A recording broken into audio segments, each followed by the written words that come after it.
This week on The Record, it's election season in St. Louis. We dig into the hottest ward races at City Hall, how one incumbent wants to spend the Rams' money.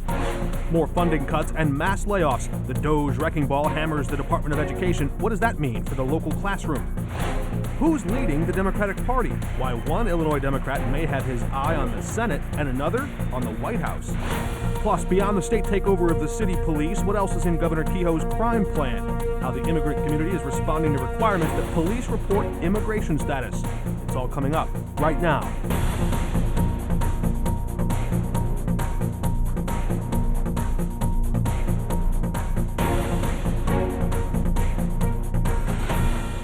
Welcome to The Record. I'm Mark Maxwell. The era of local control over the police department in St. Louis is all but over. It lasted just 12 years. Back in 2012, 64% of Missouri voters approved local control.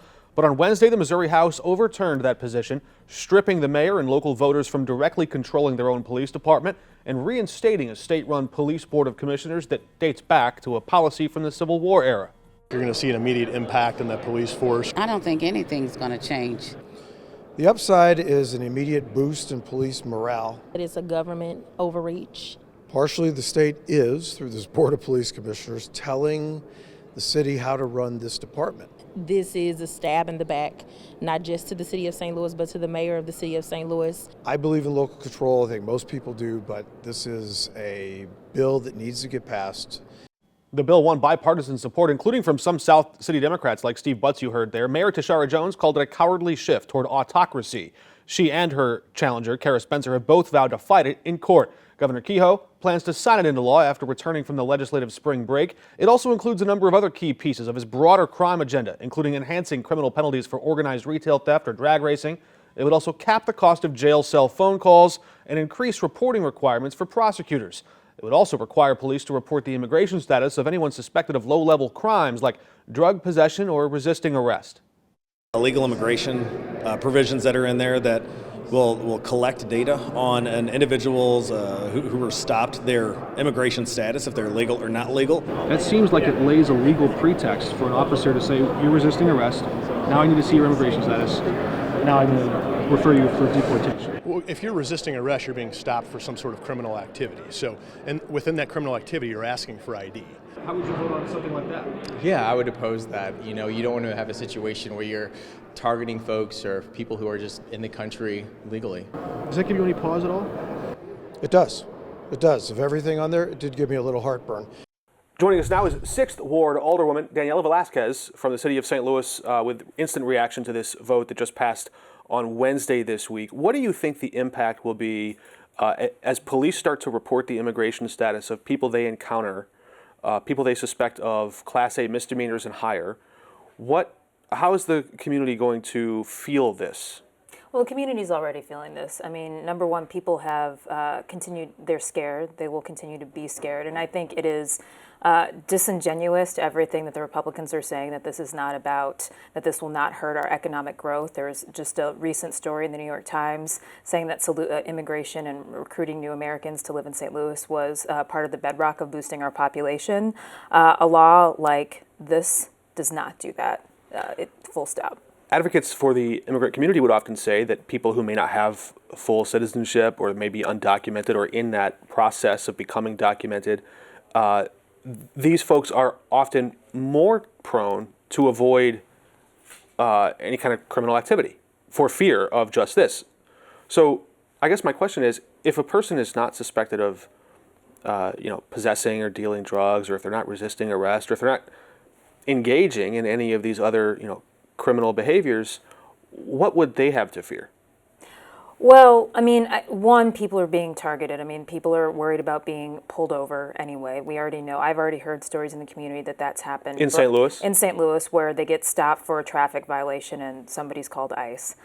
Two, what I think this also does is it makes people less, it encourages people to not have relationships with law enforcement. And for law enforcement, knowledge is kind of the bread and butter of how they fight crime, right? So if people are reluctant to have relationships with law enforcement knows less about what's happening in the community. It also gives an opportunity for bad actors to target immigrants or new Americans who may, who they know aren't going to report crimes against them because they're afraid to contact police. There's that side of it too. This bill deals with informants and how prosecutors must report out any benefit they've given to an informant. But I wonder if a person who's here and undocumented witnesses a crime, are they more or less likely now to report it? I would assume that they're going to be less likely to report it.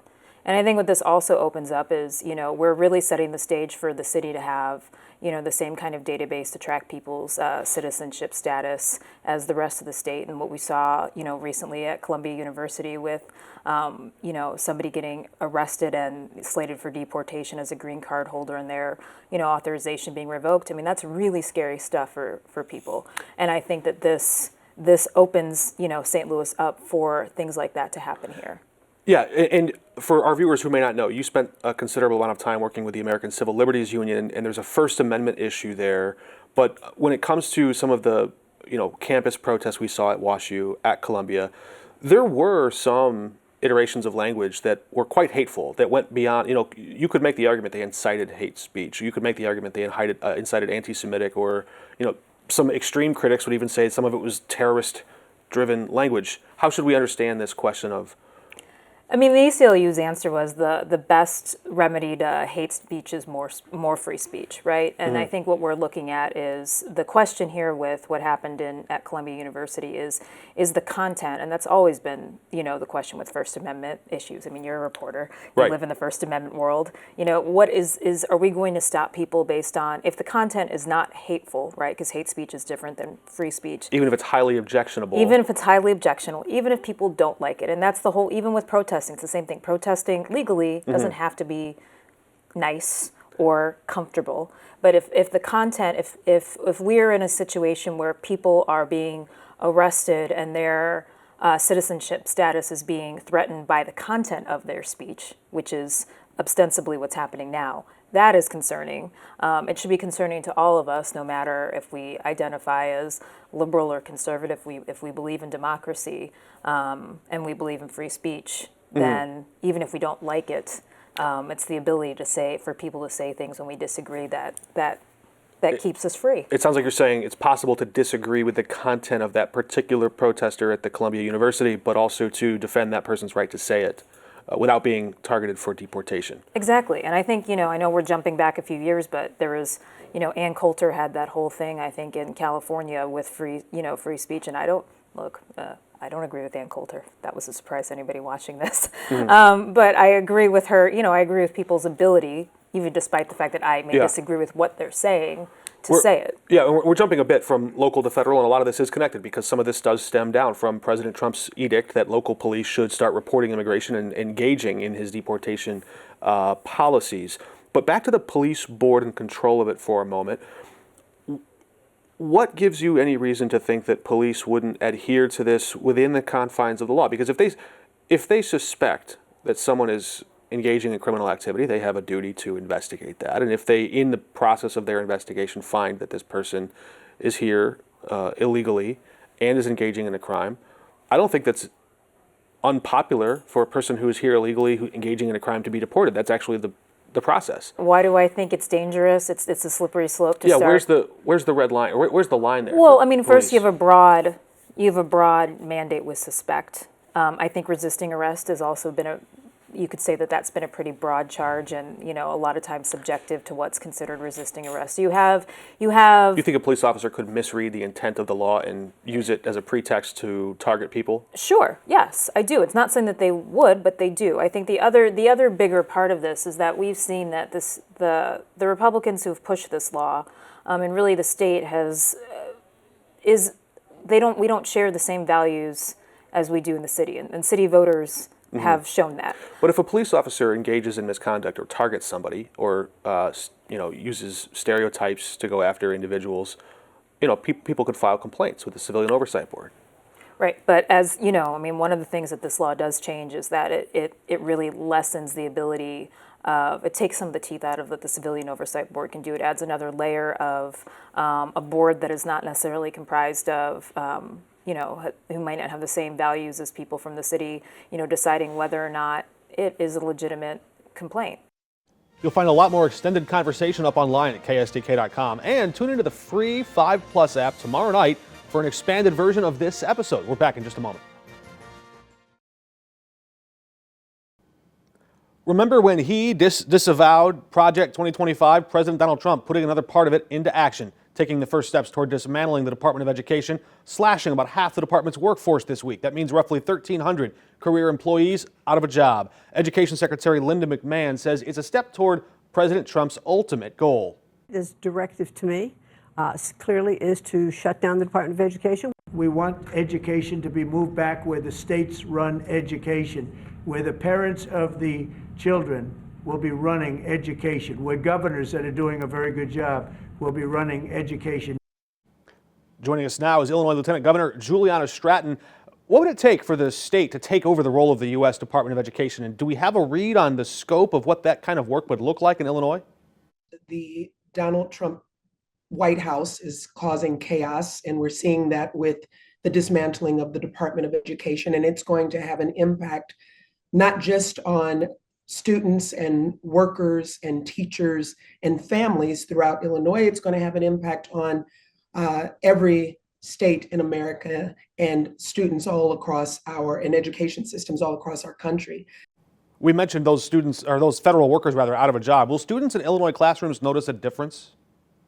Of course, students will notice the absence of any time we are pulling back from education. You know, I think about it. I'm the daughter of a public school teacher, someone who also taught in community colleges. So my mom was an educator. She was my first teacher.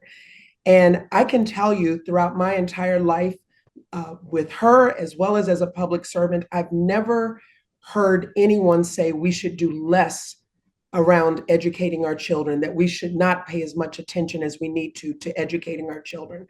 A lot more of our conversation with Lieutenant Governor Juliana Stratton up on KSDK.com right now. Yes, we want to cut waste, we want to cut fraud out of government, but the cuts that are being proposed are of a scale that would not just cut the fat, it would cut the meat of these programs. That's Congressman Raja Krishnamurthy from the western suburbs of Chicago. But what was he doing in the Metro East this week? Staging a roundtable about protecting Medicaid funding. Let's take Medicaid, for example. That's the only source of health care for millions of adults throughout the country. Not only adults, but also children, seniors, and so forth. And so when you're talking about taking away people's health care, you're basically taking away their ability to live. His presence downstate raising questions about whether he might be interested in a run for Senate. Also at the meeting, State Senator Chris Belt, who said, "You know, we're in one of the poorest cities in Illinois. In fact, if you were to Google top 10 poor cities, 3 of them would be in my Senate district. It would have a devastating impact, and it would have an impact to people in the urban community and to people in the rural community who lean on those benefits to make it from day to day, right? It really is a hand up and not a hand out. And the thought of somebody being so, having a lack of compassion for people to immediately try to cut things and balance things off the back of the most vulnerable is beyond my scope of reasoning. Belt says he's working on a resolution in the state legislature that would encourage the federal government to look at alternative ways to fix Social Security besides cuts. Some Republicans in the House, though, they're expressing concern about the proposed cuts to Medicaid. But Missouri Congressman Eric Burleson, he says Medicaid is, quote, hemorrhaging money in improper payments. We invited him on to discuss his calls for Medicaid reform. Unfortunately, his travel schedule wouldn't allow it this week. We do hope to hear from him soon. Maybe you've noticed, but Illinois Governor J.B. Pritzker continues elevating his national profile. He's made several appearances on major network shows. Here he is on The View, also Good Morning America. Then just this week in Texas at the South by Southwest, a major festival where he discussed electric vehicles, AI, quantum computing. You don't need an advanced computer to tell you the political calculations here. He's a leading critic of the Trump administration, raising his profile on a national stage for one reason alone. Maybe he wants a promotion. We're back after this.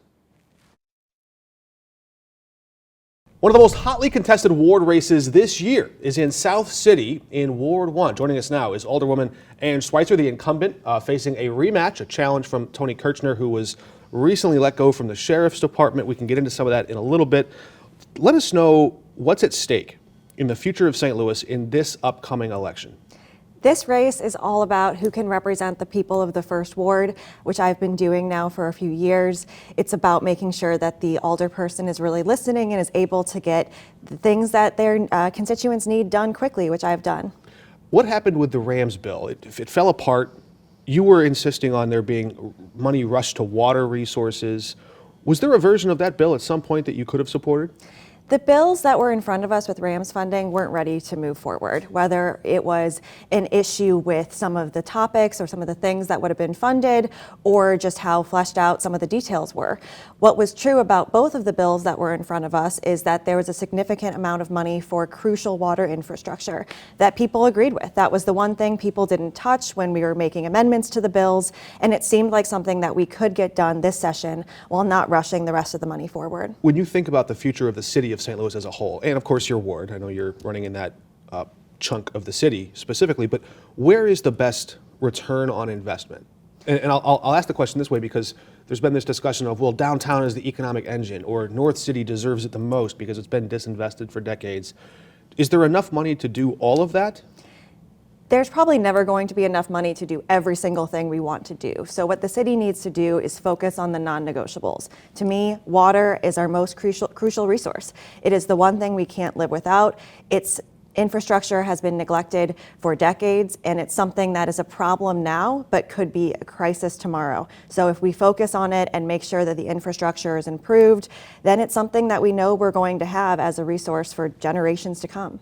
Is North City a good bet? I think it's important to invest in all parts of the city, including North St. Louis. There's been this mayor's race, I think, is going to come down to one of the main issues there. Mayor Jones is going to say she's going to continue charting a course in that direction, and she's going to probably say that Kara Spencer wouldn't be quite as committed there. Kara's going to suggest otherwise, but we'll try to flesh all that out. Where do you see that dividing line between these two candidates and what they would mean for the direction of the city and how we spend the Rams' money? I think the problems the city faces will remain the same no matter who the mayor is, and it's important for whoever the mayor is to focus on the basic needs of their constituents. And for me, that means getting back to my constituents quickly, making sure that their day-to-day issues are addressed, and whoever the mayor is, I'm going to work with them. How would you grade Mayor Jones' first term in office? I think she's done okay. I think that she could do better. I think anyone could do, better. It's one of those offices in which you're going to have naysayers and you're going to have people who support you. I think that we'll see what happens in this upcoming election, and we'll have to see what the voters say. Were you surprised to see the St. Louis City Democratic Central Committee endorse Kara Spencer over an incumbent mayor? I was a little bit surprised by that. I've been a little bit surprised. I don't know if I'm surprised or not, actually, but there haven't been a lot of public endorsements from aldermen. Do you plan to endorse in this race? I haven't decided if I'm going to endorse in this race. I think both candidates bring a lot to the table. And like I said earlier, the problems that exist in St. Louis City are going to exist no matter who the mayor is. I know in my ward, the ward went overwhelmingly for Alderwoman Spencer, and I do respect that. I do respect the where my ward is. What kind of a mayor would she be? I think she would be someone who is really detail-oriented. I think Mayor Jones is really a big picture mayor, where I think as I've gotten to know Alderwoman Spencer over the years, she's a little bit more focused on the nitty-gritty details. But thank you for your time. Thank you so much. We're back in a moment. Have you ever looked at your paycheck and wondered, where does all that money go? And I'm talking about before you go buy eggs at the grocery store. Let's check the record for a minute. On the campaign trail, President Trump floated the idea of getting rid of that federal income tax, that thing you see on your check every 2 weeks. It was on this date, though, in 1911, Missouri became the 26th state to ratify the 16th Amendment. Quiz anybody? That created the federal income tax all those years ago. Kind of reminds me of that old Will Rogers quote. The difference between death and taxes is death doesn't get worse every time Congress meets. And before we go, I want to remind you to tune in this Tuesday night for the St. Louis mayoral debate. 2 candidates on the ballot, April 8. You can learn a lot more about their vision and their character, their vision for the city right here on 5 on Your Side. We hope to see you on Tuesday night in prime time. Incumbent Mayor Tashara Jones, Kara Spencer, they're going to swear off right here. That's just 2 days from now. It'll air live Tuesday, March 18 at 7 o'clock here on 5 on Your Side. You can also watch for free on the 5+ streaming app. That's on Apple, Roku, Fire TV, wherever you stream your media, you can see that there. That's all of our time this week. We'll be back next week again with more analysis on that debate and looking forward to the election, which is just around the corner. Until then, we're off the record.